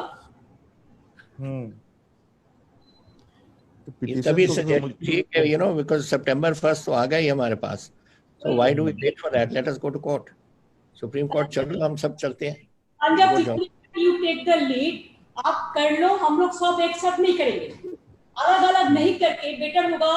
हेमंत जी, अगर उद्धव जी भी अभी नहीं है लेकिन सब पार्टी तो है, एक साथ में 6-7 स्टेट भी हम करें ना, तो अदर स्टेट, नवीन जी भी कल हम सुना है उन्होंने कहा कि हम लोग इसको पोस्टपोन करने चाहते हैं। और भी बहुत स्टेट है जो हमारा साथ नहीं सकता है, नहीं रहने सकता है, लेकिन स्टूडेंट का इंटरेस्ट के बारे में सबको करना पड़ेगा। इसी के बारे में आज मीटिंग से तो इसका बारे में एक क्लियरिटी है। दूसरी बात यह है कि कोरोना थोड़ा कमती होने का बाद एक डेपुटेशन पीएम का साथ मिलना चाहिए, प्रेसिडेंट का पास भी जाना चाहिए। और दिल्ली में जो लोग रहते हैं, सोनिया जी आप लोग तो दिल्ली में यू आर सेटल देयर, तो उधर में भी एक डेलीगेशन हम पार्टी से रिप्रेजेंटेटिव भेज देंगे प्राइम मिनिस्टर और प्रेसिडेंट को पास, जो स्टेट का बारे में जो बोलना है इसको बारे में जल्दी से जल्दी करना है।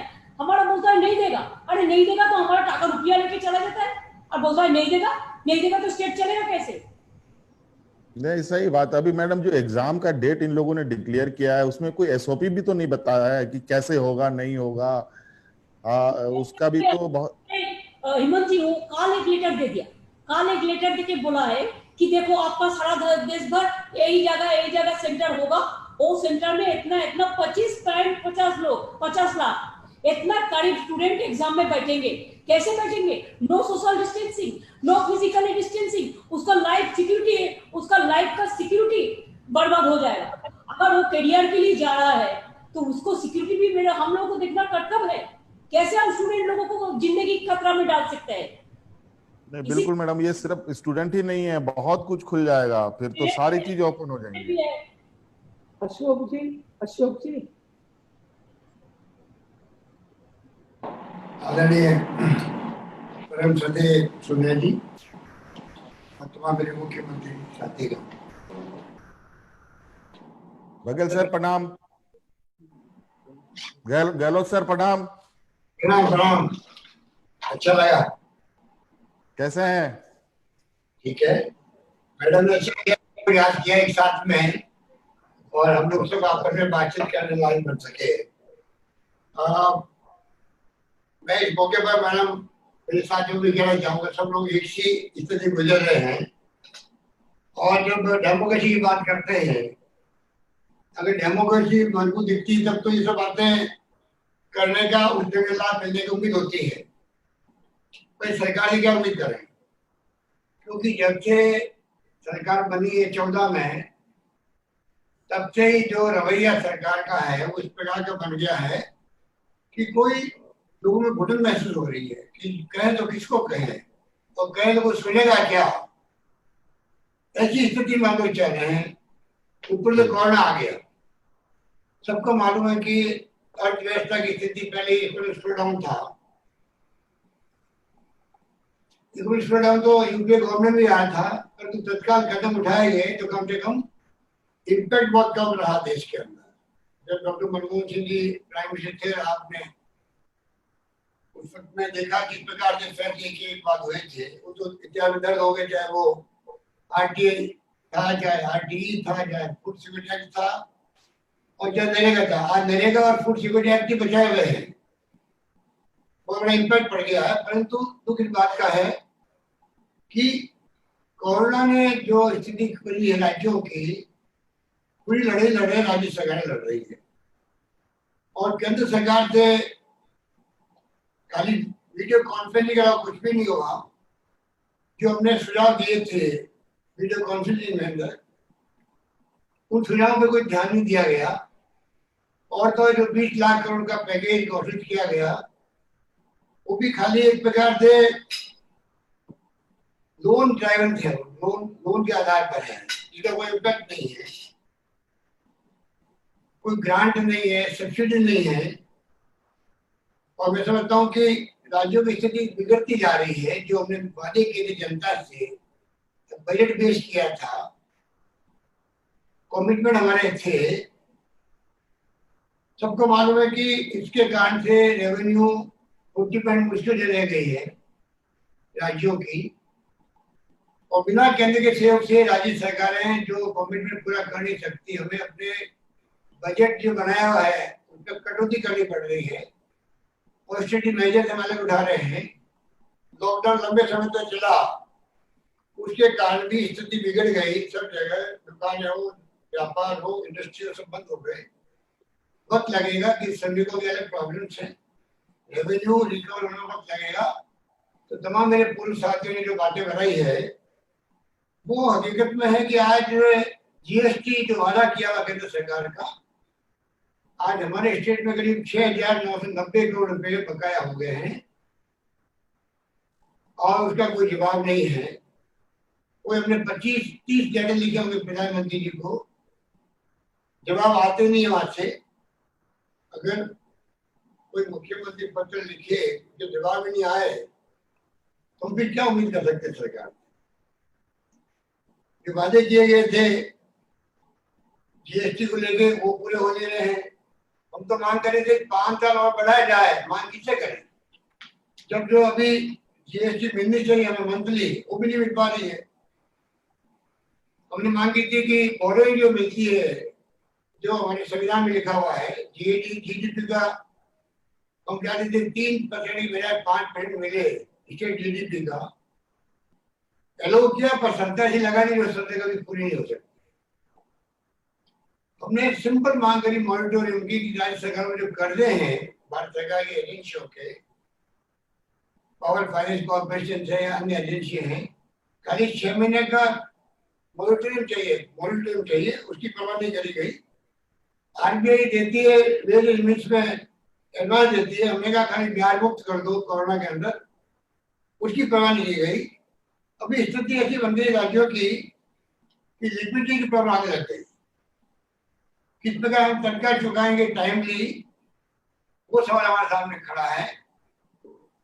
और तो जो सीएसएस की स्कीम होती है, सेंट्रल स्पॉन्सर्ड स्कीम, उसमें जो पहले फॉर्मूला था वो बदल दिया गया।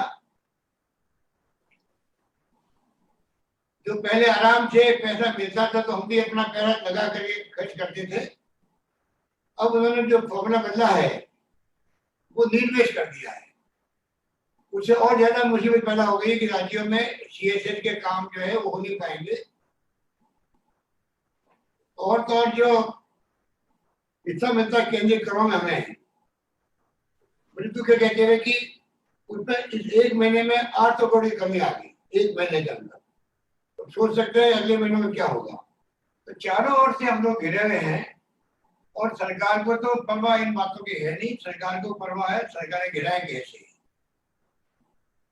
जैसे उन्होंने कर्नाटका में खेल खेला, मध्य प्रदेश में खेल खेला, राजस्थान की बारी आपके आशीर्वाद से बच गए हम लोग। पर जो सुनते रहते हैं कि महाराष्ट्र हो, चाहे वो छत्तीस अपने झारखंड हो, चाहे वो कोई राज्य हो, उनकी बारी कैसे लगे। जब हम ये बातें सुनते हैं तो आप सोच सकते हैं कि इसमें क्या होगा। इन स्थिति में हम लोग चाह रहे हैं जो बहुत ही चिंता का विषय बना हुआ है। मैडम सरकार को परवाह नहीं है कि क्या कितने एक्सपर्ट कोई बात कह दे देश के अंदर, इकोनॉमिस्ट कुछ भी कह दे, आरबीआई के गवर्नर है वे कुछ भी कह दे, और तो पीएम के जो एडवाइजर थे इकोनॉमिक के उनकी अपनी राय आ गई। पर फिर भी सरकार को कोई चिंता ही नहीं है, कुछ पता नहीं। आर्थिक व्यवस्था को लेके लोगों को विश्वास ही खत्म हो गया। सरकार कोई उसके बारे में विचार नहीं कर रही कि सोच भी नहीं कि क्या होगा राज्यों का। स्थिति बड़ी विकट होती जा रही है और हर फैसले उल्टे हो रहे हैं। पेट्रोल डीजल के दाम, मेरे पास आंकड़े हैं किस प्रकार से एक्साइज ड्यूटी बढ़ाई जा रही है लगातार, सेस और सरचार्ज बढ़ाए जा रहे हैं और $115 प्रति बैरल से लगा करके $19 पे आ गए। तभी लगातार प्राइस बढ़ रही है। पूरा पहले केंद्र सरकार ले रही है, डिविजनल पूल जो होता है राज्यों को मिलने वाला उन पर कटौती हो रही है। इस प्रकार से स्थिति बन गई है। तो ये स्थिति में हम लोग चल रहे हैं और कोरोना में जो काम किया वो बेमिसाल किया राज्य ने, इसमें कोई दुराय नहीं। आपके आशीर्वाद से हम लोगों ने भी यहाँ पर सोशल कमिटमेंट भी पूरा किया, हेल्थ एक्सपेक्ट बढ़ाया हम लोगों ने। और आज स्थिति है कि राजस्थान वो राज्य जहाँ पर पॉजिटिविटी की रेट जो है 3.38% है और जो सबसे अच्छी रेट है यहाँ पर। बाकी जगह नेशनल लेवल पर 8.78% है। फर्टिलिटी रेट जो है राजस्थान 1.34% है, जो सबसे कम है देश के अंदर। और तो और रिकवरी रेट जो है वो इतने अच्छे प्रयास किए कि हमारे यहाँ पहले पूना और दिल्ली जाती थी टेस्टिंग, अब करीब 50,000 टेस्ट पर डे हो रहे हैं। और हमने ऑफर किया पड़ोसी राज्यों को भी, जो तक आप हमारे यहाँ से टेस्ट करवा सकते हैं। रिकवरी रेट 79.27% है। तो ओवरऑल हमारे कोरोना को लेके हम लोगों ने काफी कुछ किया है। उसका मैं समझता हूँ कि अच्छा इम्पैक्ट भी है। जनता को सोशल सिक्योरिटी में हमने पेंशन भी कायम रखी, 6 पेंशन दे दी हम लोगों ने।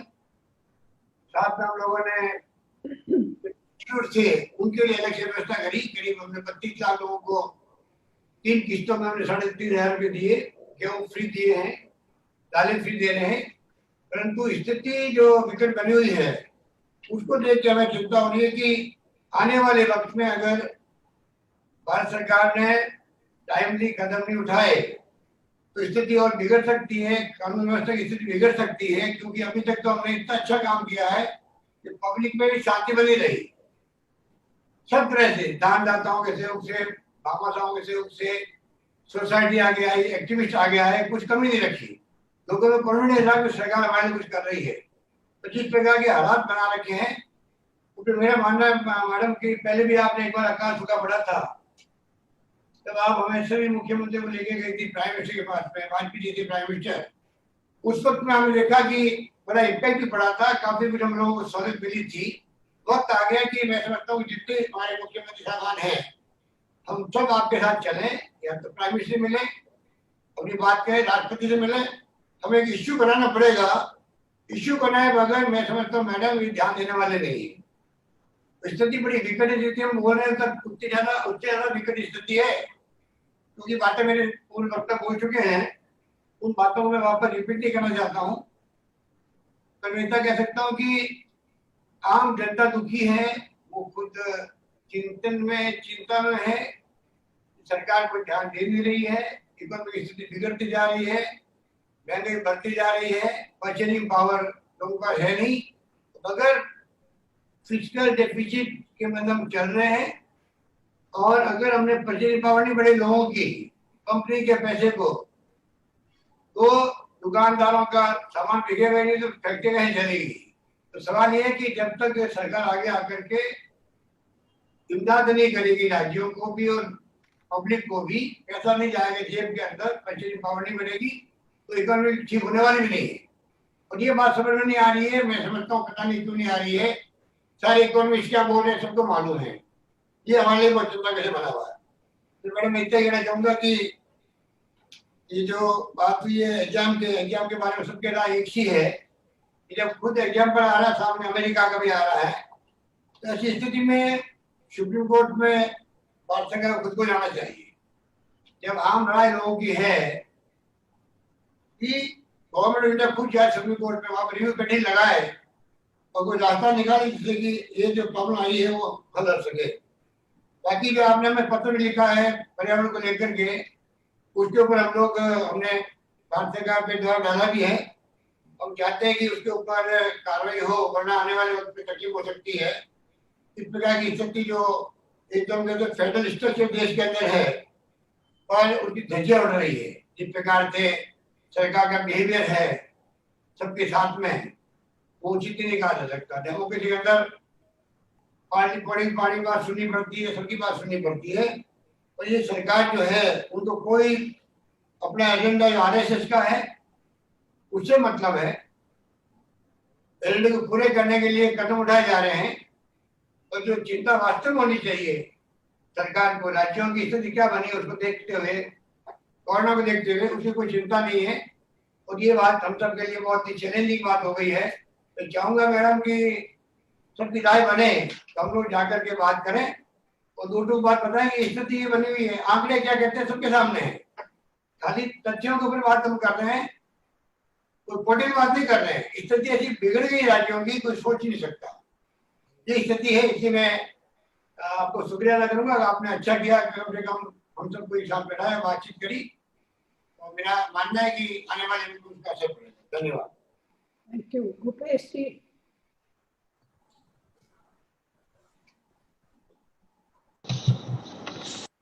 आदरणीय सोनिया जी, आदरणीय ममता जी, आदरणीय कैप्टन साहब, गहलोत साहब, ठाकरे जी, सोरेन साहब, बहुत सही समय में आपने ये बैठक की है, इसके लिए मैं आपको बधाई देता हूं। और लगातार इन समस्याओं को अब पार्टी उठाती भी रही है और आज विभिन्न राज्यों के मुख्यमंत्री के बीच में इस मुद्दे को आपने उठाया और सभी मुख्यमंत्रियों ने अपनी अपनी राय दी है। मैं सभी को धन्यवाद देता हूं। जहां तक कि जीएसटी का मामला है, हम लोग उत्पादक राज्य हैं और इस कारण से 2022 तक हम लोगों को कंपनसेशन देने की बात कही गई थी, लेकिन पिछले 4 महीने से किसी भी राज्य को कंपनसेशन की कोई एक पैसा भी केंद्र सरकार ने नहीं दिया है। जबकि आवश्यकता अभी जो स्थिति है 2022 से बढ़ा के बल्कि 2027 तक ही किया जाना चाहिए। इस प्रकार का प्रस्ताव जो उत्पादक राज्य हैं वहां से होना चाहिए। मैं इस मत का हूं। अभी हम लोगों को जो पैसा मिलना था 2828 करोड़ वो नहीं मिला है और इसके कारण से जो स्थिति है वो भयावह होती जा रही है। मुझे ये भी जानकारी मिली है कि कल केंद्रीय वित्त मंत्री जी बैठक ले रहे हैं, लेकिन एजेंडा कुछ भी नहीं है। कहा जा रहा है ब्रेन स्टॉर्मिंग किया जाएगा। तो मैं समझता हूं कि जो खबरें छन के आ रही है वो बहुत ही डरावना है। वो इस मामले में कि यदि 4 महीने से पैसा नहीं दिए हैं और यदि कल ये फैसला ले लिया जाता है कि जो कंपनसेशन की राशि उसको नहीं दी जाएगी तो उत्पादक राज्यों की हालत और बहुत खराब हो सकती है।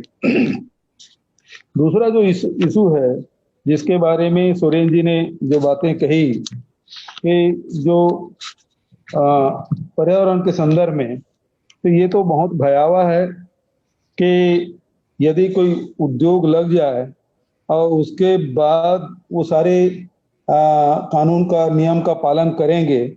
मुझे एक घटना याद आ रही है, जमुना किनारे एक मंदिर बना था और वो मामला सुप्रीम कोर्ट तक गया और सुप्रीम कोर्ट ने आखिर में कहा कि कानून के हिसाब से तो गलत बना है, लेकिन सैकड़ों करोड़ रुपया, 150-200 करोड़ रुपया खर्च हो चुका है, तो इसलिए इसको हटाया जाना तो ठीक नहीं है। तो उसी प्रकार से बात आएगी यदि जो कानून बना है, पैसा कानून बना है, पर्यावरण कानून बना है और उसको पालन किए बिना यदि उद्योग लग जाए और लगने के बाद यदि वो कानून का पालन नहीं करेंगे तो आखिर में फिर हम न्यायालय भी जाएंगे तो कहा जाएगा कि भाई सैकड़ों करोड़ रुपए खर्च हो गया है, लग गया है, इसको हटाया जाना राष्ट्रीय क्षति होगी। तो ये जो कानून आया है वो बिल्कुल ही गलत है और जो EIA जो ड्राफ्ट है उसका हम लोगों को कड़ा विरोध करना चाहिए। दूसरा, जो कृषि के मामले में जो मंडी का जो मुद्दा है, जिसे कैप्टन साहब ने विरोध किया था और हम लोग भी भारत सरकार को एक पत्र लिखे हैं कि यदि इसको कोई भी मंडी में कहीं भी जाके बेचा जा सकता है और राज्यों को मंडी शुल्क लेने का अधिकार छीन जाएगा, तो राज्यों को जहां राजस्व की कमी होगी वहीं हमारे छत्तीसगढ़ में करीब 80% जो कृषक हैं वो मार्जिनल फार्मर है और वो कहीं पंजाब में जाके या राजस्थान में या महाराष्ट्र में बेचने जाएंगे नहीं, उसको तो यहीं से मंडी में बेचना है। तो उसका लाभ केवल व्यापारियों को, बिचौलियों को होगा, छोटे किसानों को नहीं मिलेगा। इसलिए उसके मैं आवश्यकता नहीं समझता, उसको वापस लिया जाना चाहिए। तीसरा, जो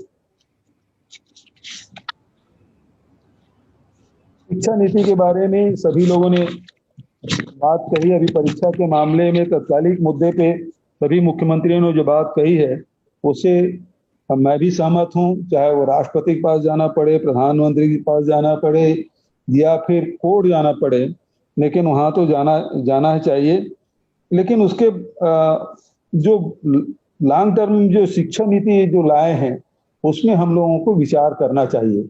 जो शिक्षा नीति लाए हैं निश्चित रूप से ये राज्यों के लिए बहुत ही घातक है, क्योंकि जो नीति लाए हैं उसमें पहले कक्षा 1 से 5 तक के प्राइमरी का था, उसके पहले 2 क्लास और 3 क्लास और जोड़ दिए हैं, जो आंगनबाड़ी उसको भी कर दिए हैं। तो ऐसे में वो आंगनबाड़ी को यदि क्लास उसमें आप जोड़ देते हैं तो फिर इंफ्रास्ट्रक्चर कैसे होगा, फिर शिक्षकों की भर्ती, मान लो 30,000 हमारे यहाँ आंगनबाड़ी है तो 30,000 शिक्षकों की भर्ती भी करनी पड़ेगी और इस मामले में भारत सरकार ने कुछ नहीं कहा है। उसकी स्कूल बिल्डिंग कैसे बनेगा, फिर वो क्लस्टर में करने की बात कर रहे हैं, तो हमारे जो आदिवासी अंचल है वो बहुत दूर दूर में है और उसके वैसे भी फिर ड्रॉप आउट की संख्या बढ़ती जाएगी। तो ये जो नीति है ये बहुत ही भ्रामक है और पूरा सेंट्रलाइज करने की बात कही जा रही है। तो फिर जो हम अपने प्रदेश के बारे में कुछ बताना चाहते, शिक्षा में जोड़ना चाहते थे, हम अपने प्रदेश में जोड़ नहीं पाएंगे। इसलिए जो नीति जो बनाए हैं उसका विरोध किया जाना चाहिए।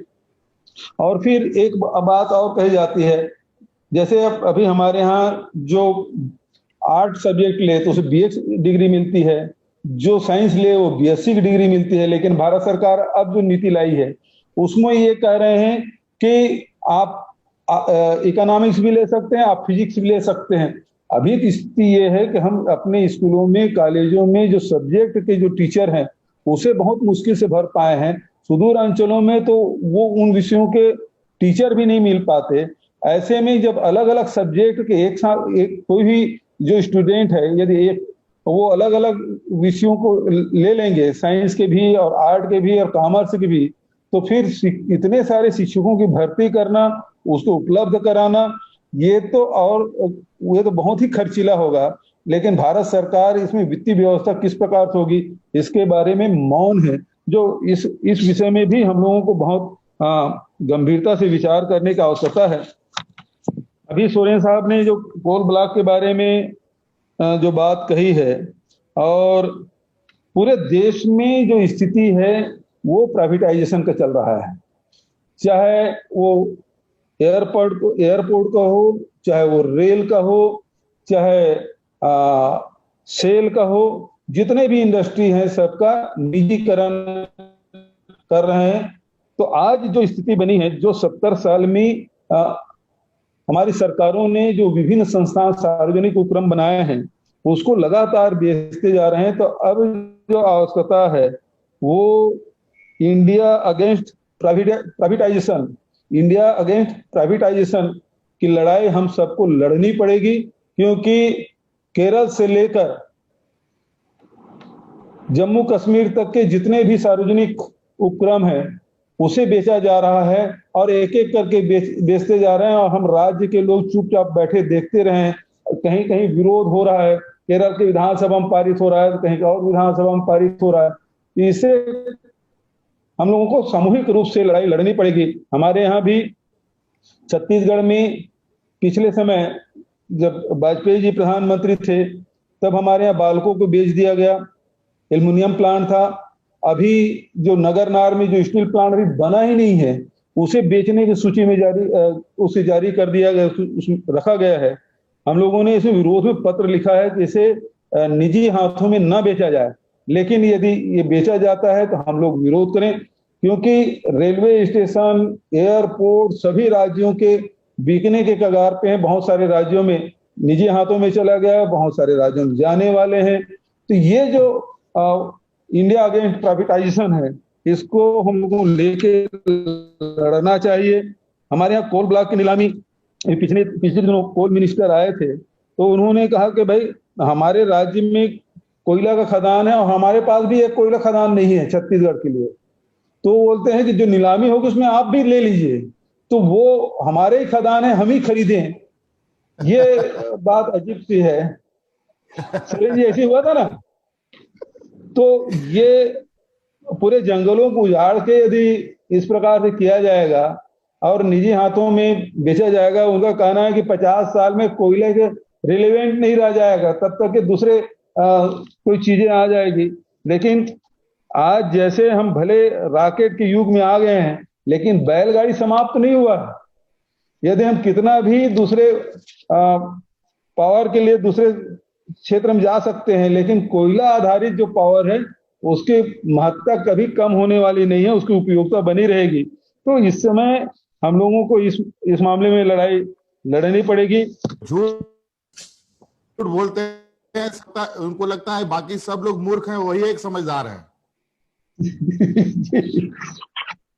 स्थिति यही है कि जो आप न्यूक्लियर पावर है सर, जापान में जितने भी न्यूक्लियर ये सब पावर बनते हैं वो सारे इंडस्ट्री बंद हो गए, मालूम है? ऐसा नहीं है, ये लोग बेवकूफ बना करके चोरी कर, मतलब डकैती डालने की तैयारी कर रहे हैं। तो ये सब सारी चीजें हैं जो जीएसटी के मामले में मैं तो फिर से कहूंगा कि यदि आप नहीं दे सकते तो राज्यों को फिर से वो अधिकार देना चाहिए। जो औद्योगिक, जो हमारा उत्पादक राज्य है उसे कम से कम जो उत्पादन के जो पॉइंट है उसमें हमको टैक्स लगाने की अनुमति मिलना चाहिए। यदि भारत सरकार नहीं कर सकती तो वो अधिकार हम लोगों को वापस दिया जाना चाहिए। अभी प्रजातांत्रिक मूल्यों की जहां तक बात है, सभी लोग चिंता जाहिर कर रहे हैं। सभी मुख्यमंत्री जितने भी आईटी है, सीबीआई है, ईडी है, इसका जिस प्रकार से दुरुपयोग हो रहा है वो सभी प्रदेश के मुख्यमंत्री इसको महसूस कर रहे हैं, उस दबाव को। लेकिन इस मामले इस लड़ाई में अशोक गहलोत जी को मैं बधाई देना चाहूंगा कि 1 महीने से लंबे समय तक के वो लड़ाई लड़े भी और सफल भी हुए और उन्हें पटकनी देने में सफलता मिली। इस कारण से मैं अशोक जी को बहुत बधाई देता हूं, कि उनके सूझबूझ को भी बधाई देता हूं कि वो जिस प्रकार से नॉर्थ ईस्ट में, कर्नाटक में सफल हुए, लेकिन राजस्थान में वो परास्त हुए हैं। तो वो जो अवैधानिक कृत्य कर रहे थे उसको रोकने में उसके अशोक जी को सफलता मिली, उनके साथियों को सफलता मिली, इसके लिए मैं बधाई देता हूं। और इसी प्रकार से ये जो फेडरल स्ट्रक्चर है उसको बनाए रखने के लिए हम सबको मिलजुल के काम करना चाहिए। मैं इन्हीं शब्दों के साथ, चूंकि बहुत सारे विषय आ चुके हैं। बघेल सर एक निवेदन है, आपका उस पर क्या राय है, जो ये नया टैक्सेशन सिस्टम लाए हैं फेयरलेस, और ये जो नए अभी कल परसों इन्होंने घोषणा किया है कि अब जो टैक्स कलेक्शन वाला सिस्टम जो नए तरीके से इन लोग इम्प्रूव करने की कोशिश कर रहे हैं, इसमें भी बहुत बड़ा झोल है। कल इसमें तो चर्चा होगी ना, कल तो बुलाए हैं जीएसटी मिनिस्टर को। हाँ, और उसमें कल स्पष्ट होगा। इसमें भी गड़बड़ी है। इनका कहना है कि अब कंप्यूटर के द्वारा लोगों का, ये ऑफिसर लोग का चयन होगा। अरे ये तो ह्यूमन बीइंग ऑपरेटेड सिस्टम है, उसमें कभी बड़े लोगों का नाम ही नहीं आएगा। सारे छोटे छोटे लोग, छोटे छोटे व्यापारी लोग इसमें फंसेंगे। और इनका बड़ा स्ट्रेटेजिकली ये है कि अपने बड़े बड़े सहयोगियों को बैंकों का फायदा और टैक्सेशन का चोरी कराने का एक रास्ता ये लोग तैयार कर रहे हैं। देखिए, जो बैंक इंदिरा जी के समय में आम जनता के लिए खोला गया है, अब वो बैंक धीरे धीरे खत्म भी होते जा रहे हैं। बैंकों में डकैतियां भी हो रही है, और बैंक है वो केवल बड़े लोगों के लिए ही रह जाएगा, ये स्थिति है। तो इसमें तो हम सबको, गरीबों को तो कोई लोन मिलता हमारे यहाँ तो नहीं है। बैंक को वो भी बंद हो रहे हैं। तो इसलिए बहुत सारे इशू हैं, आर्थिक जो मुद्दे हैं उसके तरफ से ध्यान हटाने की पुरजोर कोशिश वर्तमान सरकार कर रही है। और हम लोगों को आर्थिक मुद्दों को लेकर, चाहे मजदूर हो, चाहे किसान हो, चाहे बेरोजगार हो, चाहे आदिवासी हो, चाहे अनुसूचित जाति के लोग हों, चाहे छोटे व्यापारी हों, इन सबके मुद्दों पर व्यापक रूप से पूरे राष्ट्रीय स्तर पर अभियान चलाते हुए हम लोगों को काम करने होंगे, ऐसा मैं महसूस करता हूँ। मैडम, आपने समय दिया और सुझाव लिए, इसके लिए मैं आपको हृदय से धन्यवाद देते हुए अपनी बात समाप्त करता हूँ। Narayan Swami ji. Honorable Congress President, Honorable Chief Minister of West Bengal, Mamata Banerjee ji, Honorable Chief Minister of Maharashtra, Shri Uddhav Thackeray ji, Honorable Chief Minister of Rajasthan, Ashok Gehlot ji, Honorable Chief Minister of Punjab, Shri Dr. Amarendra Singh ji, Honorable Chief Minister Chhattisgarh Bhupesh Baghel ji, Honorable Chief Minister of Jharkhand Shri Hemant Soren ji, I wholeheartedly welcome you all. I heard all your speeches. I'm very happy that the Honorable Congress President called the like-minded Chief Ministers, Congress Chief Ministers and like-minded Chief Ministers. First of all, I would like to say that in the initial remark that has been made by Honorable Chief Minister of West Bengal, is a very serious issue. NEET exam and JEE exam. We are on a different footing. When our Honorable Chief Minister of West Bengal came to Chennai, the issue was also raised to her. The NEET exam, which has been proposed by the government of India, has been opposed by our government and also DMK party. The reason is that we are conducting the exam in the state board. The government of India conducting NEET exam on the basis of CBSE. Our poor children belonging to the villages, scheduled caste, scheduled tribe, OBC children who are studying in government schools, when on the basis of the mark obtained in 12th class, the scheduled tribe people were getting medical classes, engineering courses. Scheduled caste children were getting, rural people were getting. Today, when madam, the NEET exam came, the rural people have been eliminated. The people who studied in the state board, they are eliminated.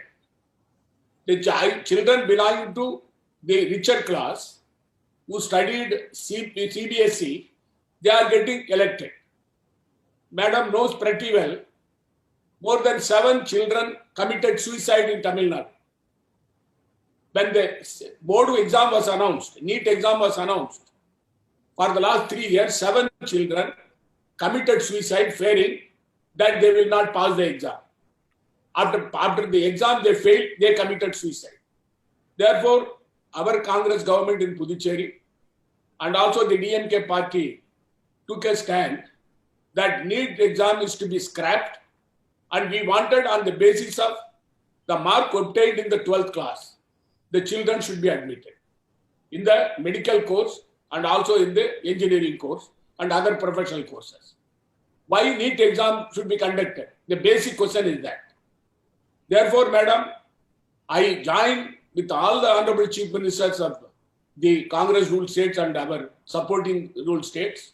We will all join together and fight the battle in the Supreme Court, and we will try to get justice for our children during this COVID pandemic situation. Conducting exam will lead to increasing COVID cases in the country. Lot of children will be affected, and some of them will be severely affected. Who is responsible for it? The government of India is responsible for it. Therefore, the government of India should review it. I wrote a letter to Honorable Prime Minister yesterday. I told him that postpone GE examination as far as our state is concerned. Cancel NEET examination. But madam, I joined with them. We will go to the court. I agree with the Honorable Chief Minister of West Bengal. We will jointly fight the battle against the central government on this issue. Madam, during this COVID situation, ours is a small state, but our revenue has dropped. In the month of March, we got only 30% revenue. In the month of April, it was 45%. In the month of June, it was 55%. In July, it is 60%. 40% revenue shortfall is there. Madam, I am a member of the GST Council. I attended so far right from Arun Jaitley today, Madam Nirmala Sitharaman, about 33 meetings I attended as the Finance Minister of the state.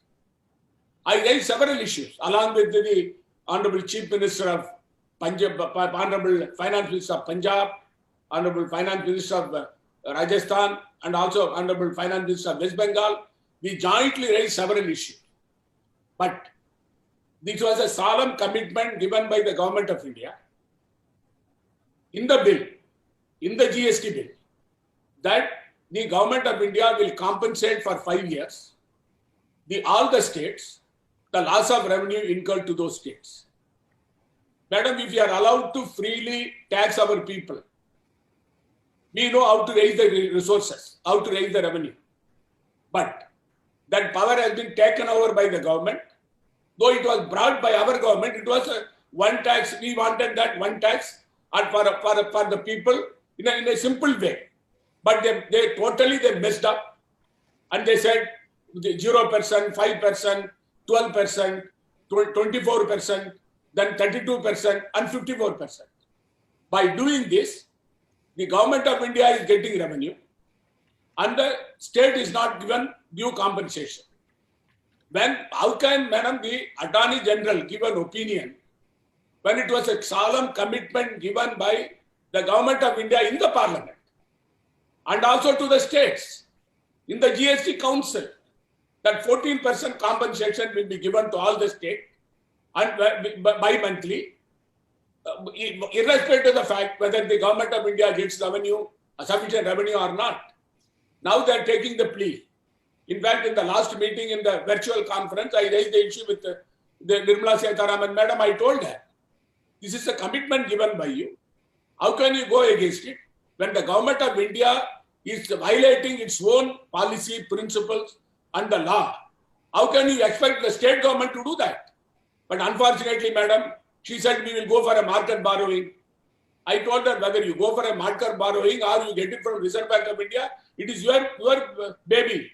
But you have to give us the compensation. For the last 4 months, all the, including BJP ruled states, they are all raising the voice. But so far, no reply coming from the Government of India for that. And unfortunately, the Finance Secretary goes to the Standing Council, Finance Ministry Standing Council, and he says that we have no money. That means that the Government of India has become bankrupt.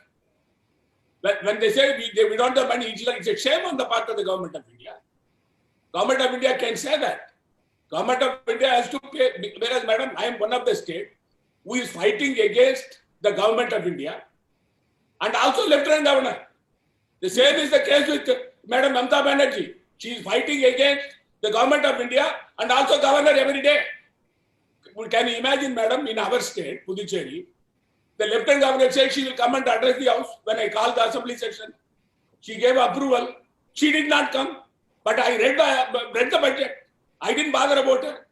After 3 days, she came to the house and addressed the house. Therefore, we are fighting battle every day against these people. But we don't bother. Whether we remain in power or not, we will uphold democracy. We will uphold values. The cooperative federalism which Narendra Modi is telling every day, Prime Minister, cooperative, that is cooperative federalism, it's a dictatorship. He is trying to impose everything on the states. The East agenda he wants to impose. When the Hemant Soren said, even the Honorable Chief Minister of West Bengal said, the Prime Minister's health scheme, they are giving only 40%, we give 60%. They say it has to be Prime Minister's scheme. Money is our, major part of the money is our government money. But they want to take the name for themselves. Madam, 7th Pay Commission arrears, for the last 4 years, we have paid to our state government. Announced by the government of India, we paid. No compensation was not given to us. Puducherry, madam, we wanted us to be included in the 15th Finance Commission. We are got an assembly. Delhi is also assembly. All the states are getting now 51% share in the revenue. But Puducherry is getting only 26% revenue. But they are collecting more than 6,000 crores. 50% of the money comes to 3,000 crores. They are giving us only 1,700 crores. That is how they are cheating our governments. They are not paying our due share. They said, but the Delhi government, they are treating them separately. We are being treated separately, even within the union territories. Therefore, madam, the GST compensation, tomorrow in the meeting I will be attending, I will forcefully say that either you pay the compensation within a period of 15 days, otherwise you leave us, we will go for our own pattern of taxing the people. We know how to raise our resources. We don't want to come with you before a begging bowl. We will tell the Nirmala Sitharaman like that. Why do our money they take, madam, and they are not giving us the money? Therefore, madam, this is very clear from our side. The other issue which has been raised, it's a very important issue. The privatization of DISCOM. They wanted to give it to Adani. It's a very clear-cut issue. We have got an infrastructure for privatization of the power sector, they are telling.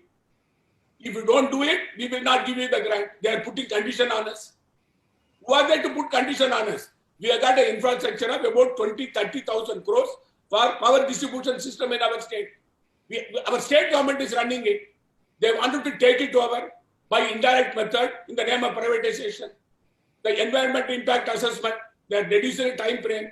Public hearing, they would like to go against it. New education policy. Madam, when our leader, Shri Rajiv Gandhi was the Prime Minister, Parliament debated on the new education policy. And thereafter it was approved by the Parliament. Today, there were extensive consultations. Yeah, before the policy was deliberated at all levels, including the educationists and the people who are in the education field, all were called and discussed. Today, they announced, third day they said we are going to implement. But southern states are opposing it, including that, madam, during COVID situation in our state till April, there are only 3 cases. Today, it has become 11,000 cases. About 9,000 people have recovered and went home. Because the death rate is only 1.4%. The recovery rate is more than 75%. I received so far, madam, 5 video conferences I attended with the Prime Minister. In 3 video conferences I spoke. The Prime Minister said, he said, you will have to control COVID. I told him, give us money. Where is the money to the states? He said he never answered that issue. He never answered to us at all. And now, madam, so far, we spent more than 200 crores for controlling COVID in our state, in a small state. The government of India gave us only 3 crores. Disaster Management Fund. It is not COVID money. Adjoining state of Tamil Nadu, the supporting party, they got more than 30,000 crores. The population is more, I agree. I'm not saying that Tamil Nadu should not be given. Tamil Nadu should get, but we should get our due share. Our people are also Indian. We are not come from France. Madam, this kind of the stepmotherly attitude of the central government in ignoring our states, the Congress ruled state, and trying to topple Congress governments. But every day we have to fight the battle against them, imposing officers on us, imposing their policy on us, even if it is a state subject, interfering in that. Therefore, every state now, this is a time, madam, as I entirely agree with the Honorable Chief Minister of West Bengal, we should go to the court and then try to see that the NEET exam and also the JEE exam to be postponed. And secondly, our delegation of the like-minded political party leaders, our Honorable Chief Ministers, meet the Prime Minister and President, tell them that this is the COVID situation. The Government of India should liberally fund the states, give money to the state for the survival of the people of the state. Job loss is more than 40% in our state. Ours is a producing state. Our money goes to consuming state in the name of GST. We are at loss. We are not being compensated. Therefore, madam, this is high time that we should join together and raise our voice together. Then alone, this Government of India will come to senses. At least after hearing us, they will understand that the opposition leaders are together. Thank you, ma'am. Thank you.